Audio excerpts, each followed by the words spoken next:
who's the son of Billy Wolf, who also then develops feelings and uh, gets into some sort of a relationship with Mildred Burke, who also has affinity for him. They fall in love while she's married to his father. So, and while she's a single mother raising a young son. So there's a lot of stuff. This is drama. This is soap opera sort of drama. What is up, everyone? Jim Alexander here with Real Talker. And yes, today we are diving into the Queen of the Ring, the movie about the life of Mildred Burke. Who's Mildred Burke? She's a wrestler, but what's her story? Check out the trailer and I'll tell you all about it. Looks like we're cleaning up every night of the week now. It's got me thinking, Billy. I want us secure as equal partners. Then do what's right for business. Honor the deal or we shoot. You will do what I say, or you will find yourself cleaning toilets in some arena after my show comes through. Mom, all the tickets you two ever sold had your name on them, not his. Okay, so you got a glimpse of it, and Queen of the Ring, directed by Ash Avildsen, is the story. It's a biography of Mildred Burke, who was a pioneer in not only wrestling, just everything that we see sports. Basically, she's known as the first $1 million female athlete in history, which is insane. And she started her thing in the circus carnivals. Okay, like that's where her start was. No one was wrestling. There was men wrestling back then, but it was not a thing women were allowed to do. They were outlawed. It was banned. No one even thought about doing that as a female to wrestle. So she started in the 30s. Her career spanned through the mid 50s. She was a 20-year NWA champion. So she's been around a long time. And then she sort of took on that mentorship role with a lot of female wrestlers too. So in this film, Mildred Burke is played by Emily Bett Rickards. And for those of you like, oh, that sounds familiar. I heard that name. Yeah, she's from Arrow. She played Felicity Smoke, Arrow, Flash, all those DC, CW shows. But otherwise, she isn't that known of a name. So here, this is her breakout performance, 100% here. Now, is this a movie for wrestling fans? Since it obviously centers about a wrestler. No, it is absolutely not. I'm a wrestling fan, so this was like a natural draw for me to see this movie because I'm just a big fan of wrestling. But I didn't even know the story of Mildred Burke. And I spoke to Tyler Posey, who's in this film, where he didn't even know the story of Mildred Burke. So for whatever reason, she's sort of not been given the proper storytelling in film and just in general. There's other female pioneer wrestlers we hear more about who are actually in this movie, such as Mae Young. But Mildred Burke did get her due in 2016 when WWE inducted her to their Hall of Fame. But yeah, this is really the story of her rise, her, what she became, the pioneer that she was for so many, not only in the wrestling game and the fighting game, but really in all of sports that we have today. It's kind of can be traced down to Mildred Burke. So it's a fascinating story. It's really for everyone. It's not for wrestling fans only. The story here is really at the core, the selling point of the movie.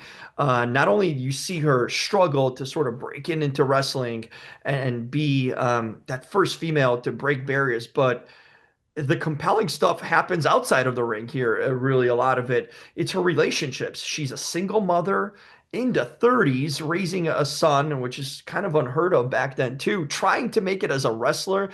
Add on to that, she, who really breaks her in is a guy named Billy Wolf, who was a male professional wrestler, and then not a great one. Then he turned into her promoter in a sense. He turned into a female or women's wrestling promoter and her sort of manager and promoter, and then they ended up in a relationship and married.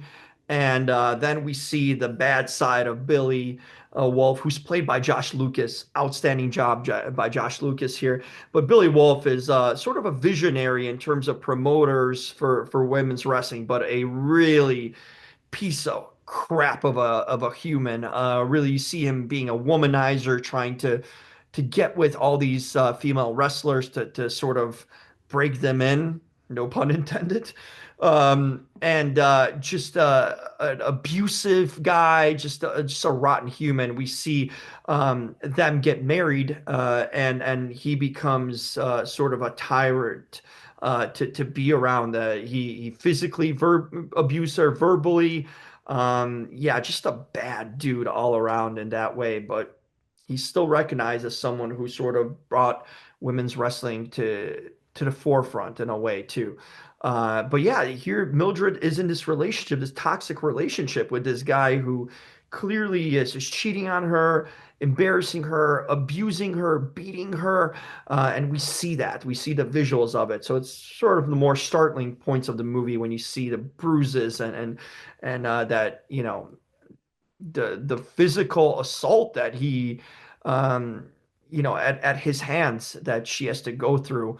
So sort of the perspective changer, but also here we see in a movie is G. Bill, who's played by Tyler Posey, who's the son of Billy Wolf, who also then develops feelings and uh, gets into some sort of a relationship with Mildred Burke, who also has affinity for him. They fall in love while she's married to his father. So, and while she's a single mother raising a young son. So there's a lot of stuff. This is drama. This is soap opera sort of drama for the 1940s. And so that probably unheard of, but fascinating, sad, heartbreaking in a lot of ways too. So that's at the core also of the movie, not only her wrestling prowess, but the stuff she had to endure in her personal life. So she's really a unique woman that we get to see here in this film. So yeah, this movie really has a story that's really engaging, and it's not only for the wrestling part.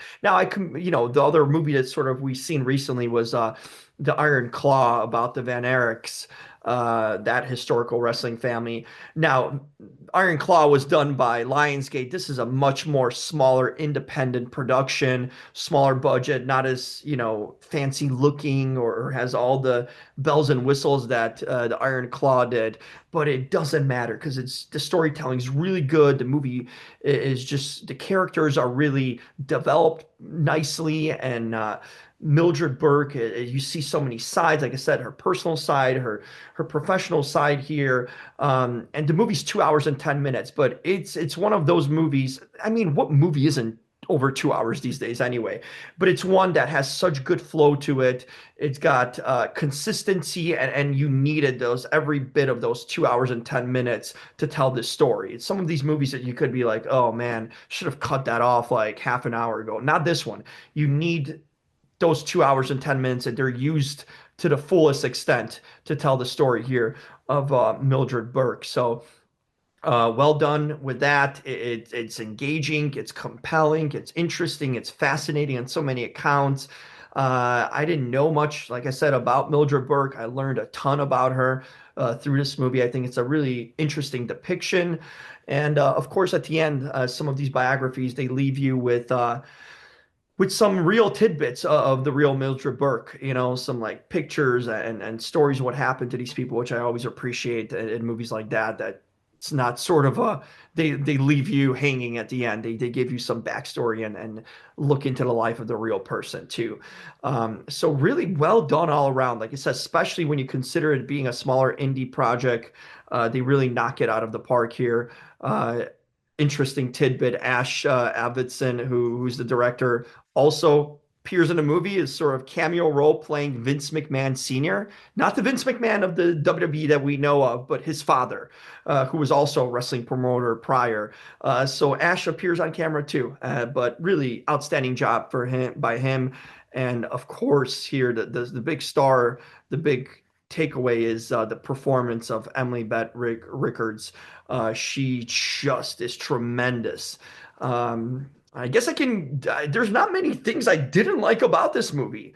Really, not much. Like there's some technical stuff, like when they're punching and hitting. The effects, the sound effects are really loud and sort of in your face, so make it seem like they're legit getting knocked out.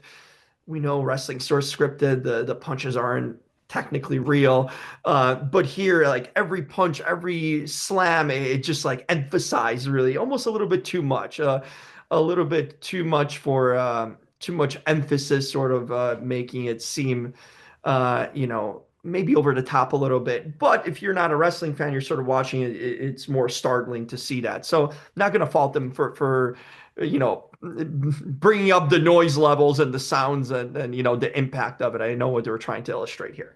Now, let's delve into the acting portion. I think this is where it's sort of at, aside from the storyline.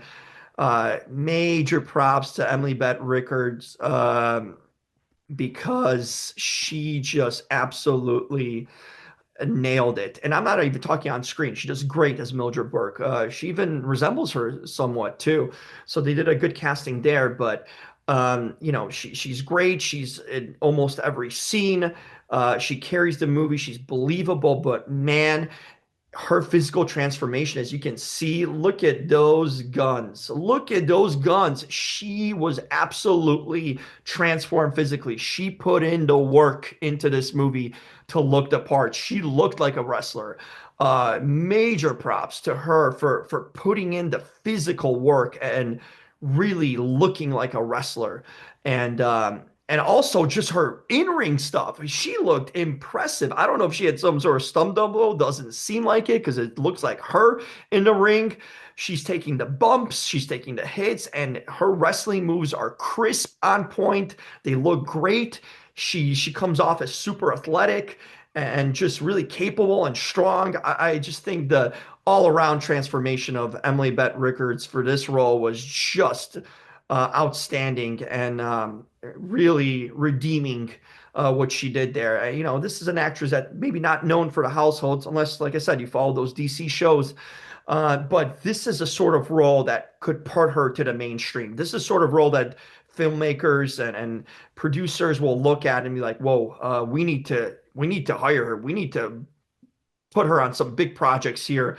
And I have no doubt that this is the breakout role in her career, that this will get her to that next level. And maybe some awards consideration. I know it's early in the year, Oscars just ended, but it's still a year away from the next Oscars. But maybe there's a category this movie could fit in. It's that good. And maybe some sort of talk of her performance. Because I thought it was like, if you combine the in-ring work with the on-screen work and the physical transformation, it is a whole package right there that she delivers here. So outstanding. If she's the Batman, then the Joker in this movie is Billy Wolf's Josh Lucas, who also just does the best work here, portraying this seedy, this carny, this sort of sleazy slime ball of a promoter and even worse guy. And Josh nails it. He's unlikable, but also you kind of are locked into watching him. So I think Josh was outstanding. Tyler Posey, another really interesting role for him. We've seen him in Teen Wolf and all sorts of these sci-fi sort of stuff. This is a way more grounded role, sort of inner working. He's playing a guy who's sort of trapped emotionally between being loyal to his father, who he works for and is by his father's side and respects, and then the love of his life, who is Mildred Burke. So he's trapped, and they're married. So imagine the emotional toll that's taking on him. And I think Tyler does really great work here. It's funny, I spoke to him and I mentioned that he resembled Corey Feldman, current Corey Feldman, with the look in this movie. Got a chuckle out of it too, but stay tuned for that and then let me know if you thought the same thing. But Tyler Posey, great work. I mean, you have so many notable actors really here of quality. I'm going to run down some quick ones. Walter Goggins plays here, sort of a guy who champions wrestling back in the day here, and he plays Jack Peffer, sort of a figurehead here of bringing wrestling more mainstream and outside of the circus. And you have big shout out to Adam Demosh, who plays Gorgeous George. That might be a familiar name. because he was the most prolific and well-known male wrestler in the 40s and 50s and that day and age of Mildred Burke.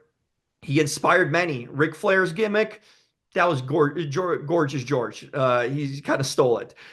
Muhammad Ali was inspired by Gorgeous George, a big figure here that appears in the movie, and Adam, I thought, did a great job. You have Martin Coe appearing also.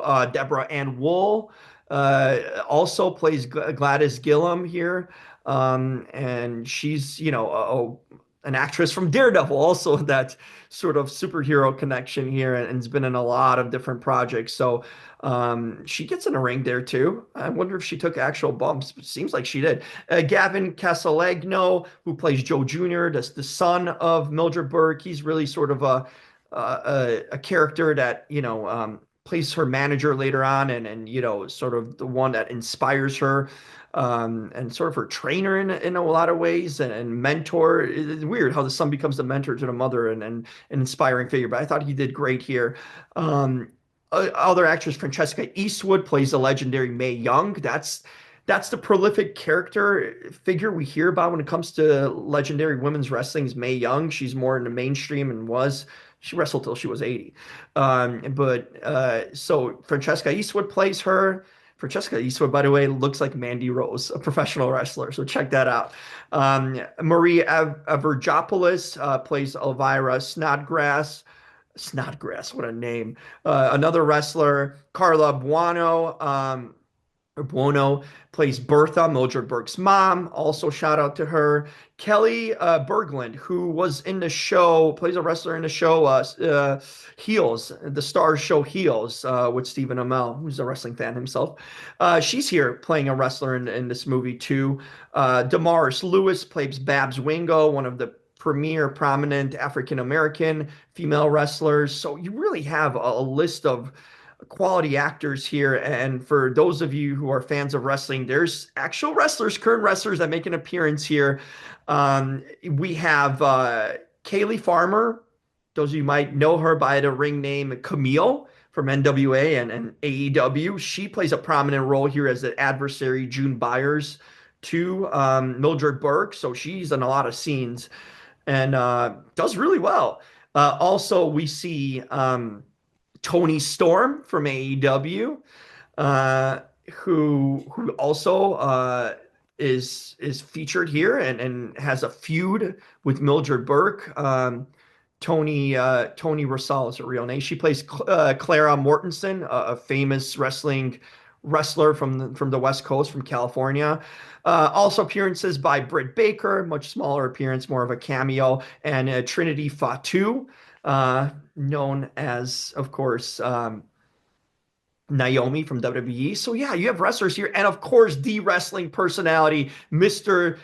James Cornette. So Jimmy Cornette, the top wrestling podcaster out there, plays an NWA commissioner. So there's some speaking lines from Jimmy, and in typical Cornette fashion, he nails it and does great. So we see him appearing in few scenes here. So that's cool to see Jim Cornette on screen. I got a kick out of that. So yeah, it's cool that they mixed in some wrestling personalities and people into this film. It just made sense and it fit. So acting wise, when it comes to grades, let's get some grades out. I'm going to give this for acting an 8 out of 10. Like I said, major commitment from Emily Bett Rickards, but everyone else really stepped in. Even the wrestlers, playing wrestlers, did really well, and whatever dialogue they had, they nailed it. I mean, they're performers themselves, so it seems like a natural fit. So 8 out of 10 on the acting. Thought it was really solid and good. And then when it came to entertainment, I was entertained by this. Like I said, a biography, it's sometimes hard to sell about a topic like wrestling, but these wrestlers live such fascinating lives, as we've seen in Iron Claw and all sorts of things. So even mainstream sort of viewer who's not familiar with that world can take it in and appreciate it for what it is. I thought it was entertaining throughout the story, learning about Mildred as the movie goes on and what she accomplished, and kind of cool seeing these other, characters and figures like Gorgeous George come along, and that was fun for me. So I really enjoyed it as a wrestling fan, especially. 8 out of 10 on an entertainment part. Now, the plot and story, I think that gives me one of the highest grades of this film, and I thought the plot and story was really laid out well. They did justice to her and the ups and downs, and I thought the movie ended on a good sort of nice note and in an interesting, good way. And yeah, it was plot and story, really nothing to complain about. The layout was good, the flow was good, everything made sense, everything was tied up nicely. Really well done in that aspect. So I'm giving it an 8.5 out of 10 for plot and story. Now, on to the impression. Like I said, that sort of delves into that. I had a great impression of this film because I went in as a wrestling fan, obviously wanting to check it out, but left fascinated and learned a lot about Mildred Burke and wanted to research more of these other wrestlers you see throughout the film. I thought it left a really curious impression on me after this film to want to know more and find out more. And I think it might do the same thing for you too when you watch it. So definitely a great impression, even for an indie like this that wasn't as, well, in a sense, not well, it was really well put together, but it doesn't have the budget that an Iron Claw does with Lionsgate. So they made much more with less work. Now, I'm sort of so that's an 8.5 also out of 10. Now, creativity wise, that's the lowest score. There wasn't that much to be creative about. I mentioned those like hits, how they were punched up sound wise. Felt like they were getting knocked out, like boom, like every time you saw the in-ring action, it was really punched up sound wise, a little bit over top, but creativity wise didn't have to do much. There wasn't no sense of it. I think less is more. So I give it, that way, keeping it basic, keeping it that way, 7.5 out of 10, 7 out of 10. 7 out of 10. Okay. So yeah, that's a good score. And that's where you see the result here, the score of the film. Highly impressed, really recommended. Wrestling fan or not, you should check it out. It's a fascinating story of a pioneer who really transformed the future of women's sports and athletes, and really to this day, she really paved the way by being an absolute original, way ahead of her time. What a story. I'm just really curious why it took so long to sort of bring it into a movie. She definitely had a movie story to her life, but it took the right people, and these were the right people to make this happen. And the casting was really well all around. I think, like I said, they nailed that and had the right people there. So, like I said, good score. Recommend it. Check it out. Queen of the Ring definitely deserves a title. So go get it. Go check it out. And in the meantime, make sure to keep checking out this channel, and you can do so by subscribing. So subscribe to Real Talker. Much appreciated when you do that. So click that subscribe button. Also, if you like this review, give it a thumbs up. I always appreciate it. I'm losing my voice. Yeah, actually, I've done this review 3 times and it didn't load each time. I had problems with it. Hopefully this one is the last one. But give it a thumbs up for the effort. And then, of course, if you have comments, let me know in a comment section. Did you see this? Do you want to see it? What are your thoughts on this movie? Did you know about Mildred Burke? What sort of takeaways, especially if you're a wrestling fan, did you have for this? If you're not a wrestling fan, what'd you think of this? Really curious to hear your thoughts in the comments section. So lay them all out there, and make sure to check out Queen of the Ring. Definitely worth it. It should be out in theaters and probably soon on VOD also. Worthy watch. Good surprise, pleasant surprise, even though I committed to watching anyway because it's about wrestling and I love wrestling. So there it goes. But it's for the mainstream. So check out Queen of the Ring and check out Real Talker for more. Until next time, I am out. See ya.